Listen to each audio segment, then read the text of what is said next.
estamos dando la bienvenida, como siempre, al taller de creación de nuestra querida Ivette Guzmán, a nuestro habitual cineforo reflexivo. Hoy vamos a tener más que un cineforo, vamos a tener un compartir, una reflexión en torno al libro, el libro de los trastornos de Vladimir Ramos. Vladimir, bienvenido, muchísimas gracias por estar aquí. Yo voy a presentar a Vladimir Ramos y luego, por supuesto, dejar que nuestra querida maestra Ivette Guzmán pues pueda acotar los temas del libro de los trastornos. Vladimir Ramos, oriundo de San Francisco de Macorís, República Dominicana, un niño joven, un joven, nació en el 1991 con residencia en Tenares. Es escritor, es licenciado en Filosofía y Letras, magna cum laude de la Universidad Autónoma de Santo Domingo, del recinto San Francisco de Macorís. Ha cursado los diplomados con la Red de Universidades Latinoamericana en Derechos Humanos, mención Educación en Derechos Humanos. Ha estado en la Universidad Católica Andrés Bello en el 2015. En Venezuela ha estudiado los temas de derechos humanos, mención participación ciudadana en el 2016. Ha estado en la Universidad Rafael Landívar de Guatemala. Sus estudios, definitivamente, su experticio en materia de derechos humanos, mención seguridad humana en el 2017, en la Pontificia Universidad Javeriana de Bogotá, Colombia. También tiene un diplomado en derechos humanos con énfasis en acceso a la justicia con el Instituto Interamericano de los Derechos Humanos en el 2018. Además, es diplomado en gestión cultural en la Universidad Católica Nordestana del 2018 y tiene una maestría en lingüística aplicada en la enseñanza de la lengua española de la UAS en el recinto de San Francisco de Macorís. Como ustedes ven, nuestro invitado Vladimir Ramos no ha perdido tiempo. Se ha enfocado al tema del estudio de los derechos humanos y, por supuesto, tiene una sensibilidad poética, como diría nuestro querido don Bruno Rosario Candelier, tiene una sensibilidad por el tema de las vivencias, las memorias y los tiempos, y lo enfoca muy bien en este libro, El libro de los trastornos. Pueden darse cuenta que en cada uno de los relatos, de los cuentos, existe un tipo de trastorno. O sea, y cuando hablo de trastorno no necesariamente me estoy refiriendo a los trastornos mentales. Y sí, claro que sí, pero no como trastorno mental per se, sino estas situaciones que se crean en el diario a diario, en la vida cotidiana, o sea, que te dificultan, que te impiden llegar hasta cierto lugar. Entonces, si leen el libro, se podrán dar cuenta que en cada una de las historias existe una especie, un tipo de trastorno, ya sea, digamos que de maniático sexual, que de pedófilo, que chismoso, no sé cómo le llamarían los psicólogos a esta gente que son. Pero bueno, la idea es esa, la idea es que cada una de las historias tiene un tipo de trastorno y por eso el libro de los trastornos. En lo específico, particularmente, yo me siento muy cómodo con la tercera persona y a veces con la primera persona. O sea, la pregunta que tú me haces de que, y ciertamente es así, muchas veces nosotros elegimos qué tipo de narradores que se va a utilizar para entramar, para hilvanar una determinada historia. Y claro, la historia te dirá a ti en qué tipo de persona es que debe ser narrada. Es así, porque si le pone a una historia a ser narrada en tercera persona cuando lo que le correspondía era la segunda persona, pues puede haber un problemón ahí. Sin embargo, mi opinión respecto a ese tema es que muchas veces también, como tú te sientas cómodo para narrar esa historia, pero también lo que la historia te diga a ti que le conviene, si es en segunda, en tercera o en primera persona. Por ejemplo, dentro de este libro hay un cuento que está narrado en segunda persona que se titula Mañana pídeme lo que quieras, y que les exhorto a que lo lean. De hecho, ha sido uno de los cuentos que más ha gustado. Bueno, lo vi ahora y lo pasé. Me dan un segundito. Pídeme lo que quieras. Bueno, aquí está. Mañana pídeme lo que quiera. Por ejemplo, voy a leer el primer párrafo para que vean a lo que me refiero con la segunda persona. Llamas a tu madre y ella no contesta el celular. Las luces de la habitación te gritan que algo anda mal en la casa. Tu mujer perdida en un mundo de meditación deja caer 2 lágrimas que te rompen el alma. Tú miras al niño y él te contempla queriéndote decir que tiene hambre. Piensas, maquinas todo lo que puede llegar a ser. Quieres ir a ver si encuentra algo en la calle, pero hace mucho tiempo que te alejaste de esa vida.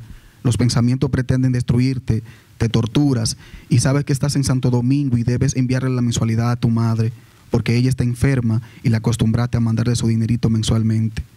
Vuelves y sufres al recordar que tienes 15 años que no ves a tu hermana Alexandra. Y peor aún, cuando partiste para la ciudad, quedaste enemigo de ella y desde hace mucho tiempo tienes planeado ir al campo para conciliarte con ella, pero los trabajos te lo han impedido. Planeas algo y te retrata. La vida es complicada, te dices. Y así sigue. Dije que era un párrafo y leí 3.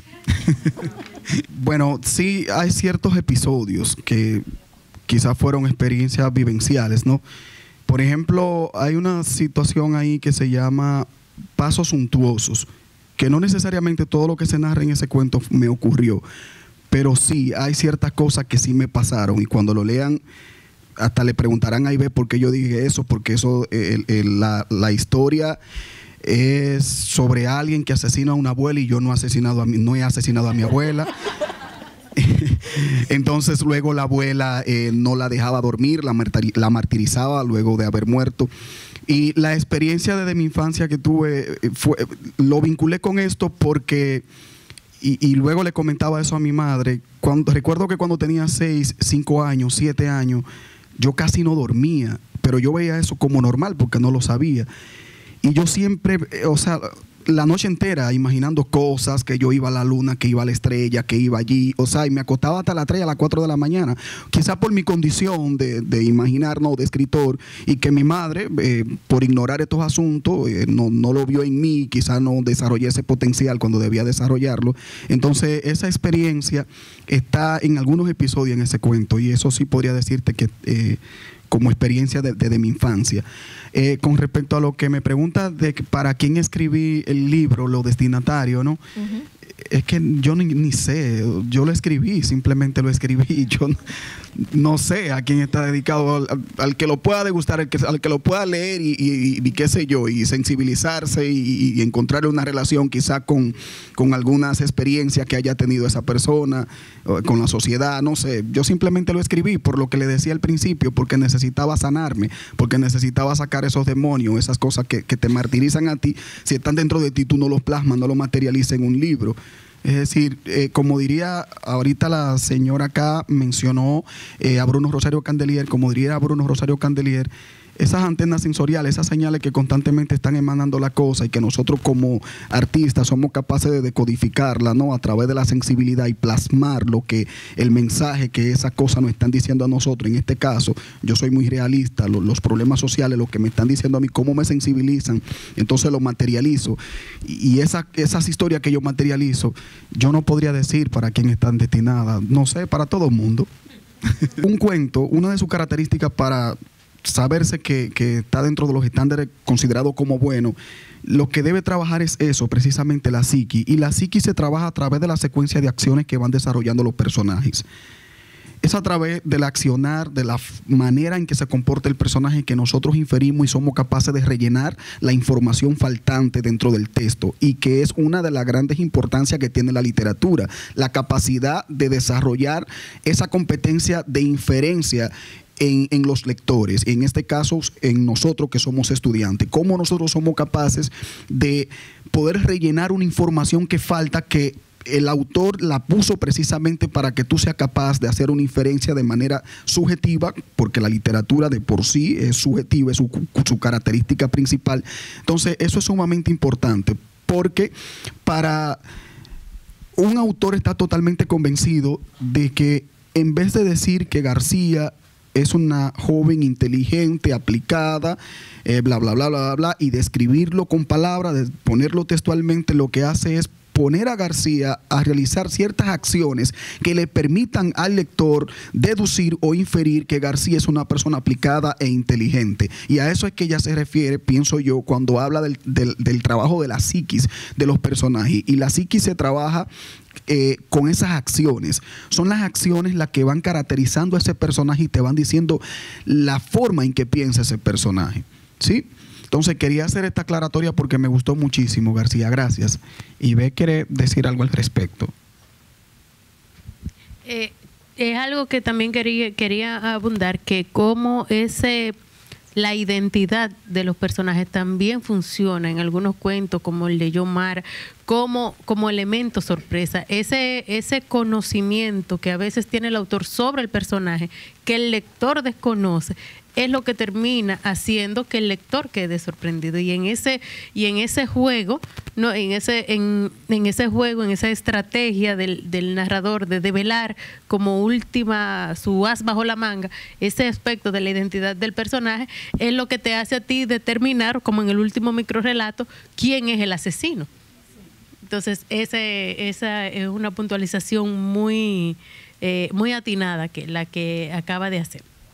Una de las gran importancias de la literatura es esta capacidad de desarrollar la competencia inferencial en los estudiantes, en los lectores, que es una de las competencias que más falta nos hace. Muchas veces nosotros nos quedamos en la lectura informativa, en lo literal, y no somos capaces de inferir, o sea, de trascender el mensaje, la lectura que se quiere de verdad dar a conocer, de decodificar lo que se necesita decodificar. De manera que felicidades.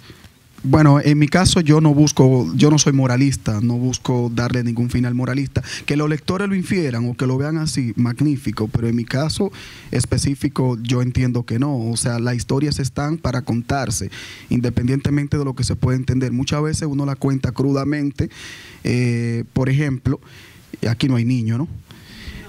Si cuando lean un cuento que se titula, no lo voy a decir para que luego pero el asunto es que, y eso se ha dado en Edipo Rey, en otras situaciones, pero aquí yo lo contextualizo en República Dominicana, o sea, como un hijo sostiene relaciones sexuales con su madre, y esa cosa yo no lo hago con la intención moralizante, porque o sea, ¿qué es lo que está bien y qué es lo que está mal? Es un asunto de ética muy cuestionado, eso es filosofía, eso es filosófico y eso no vamos a entrar en esos temas.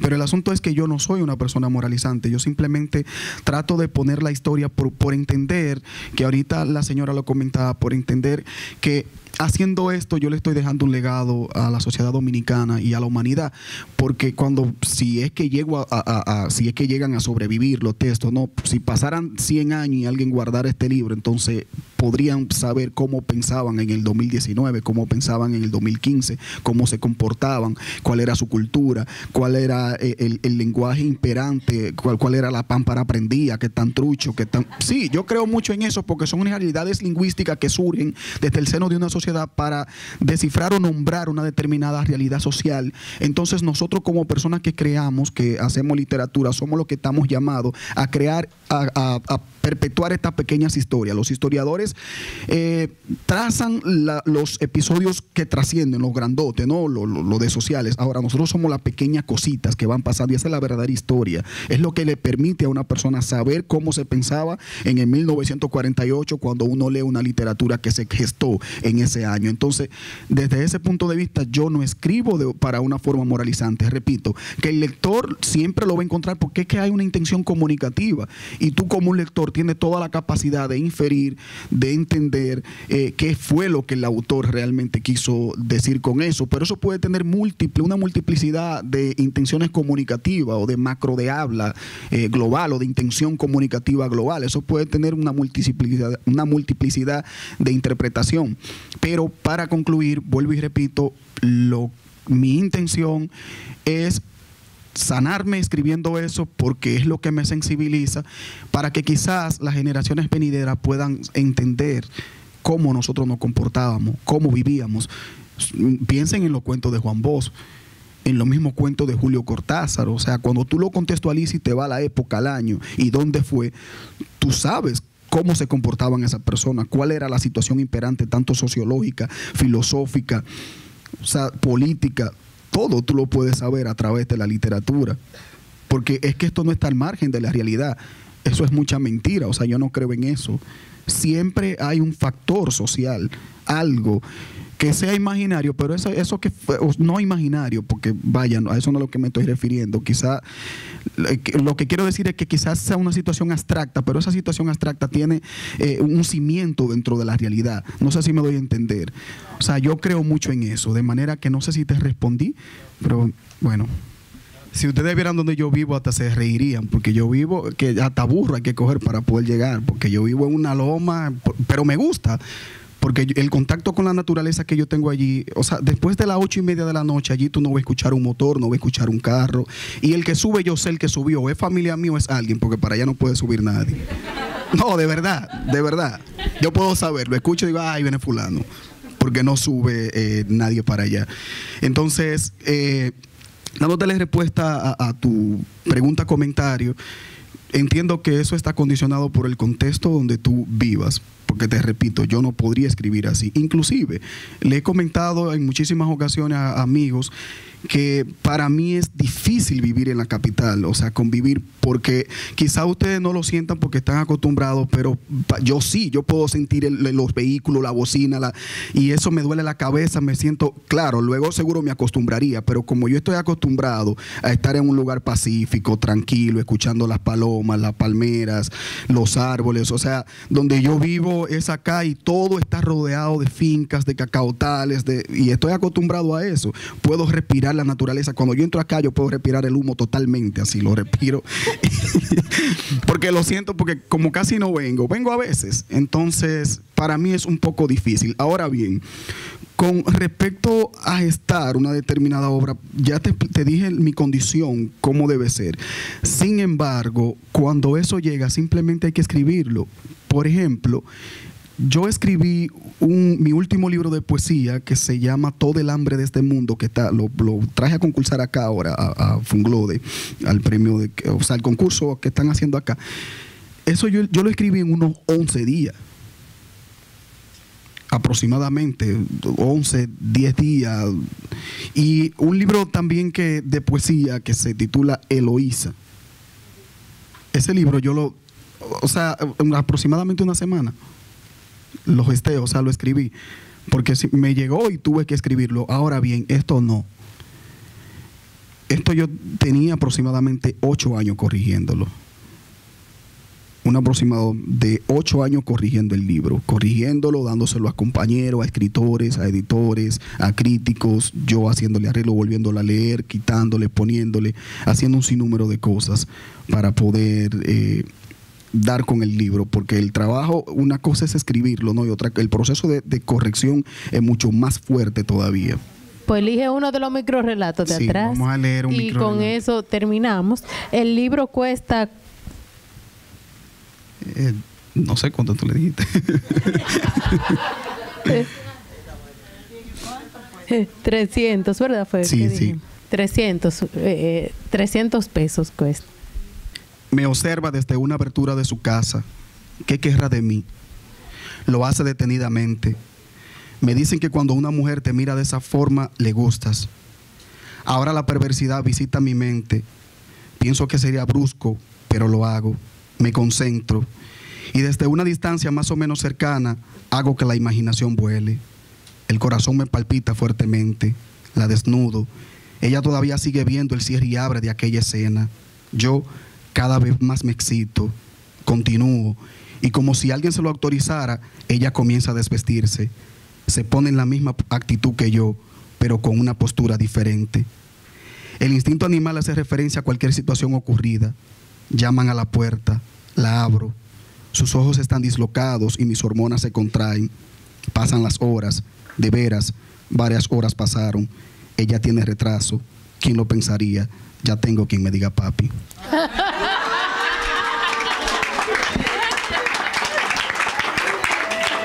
El elemento sorpresa, ¿verdad?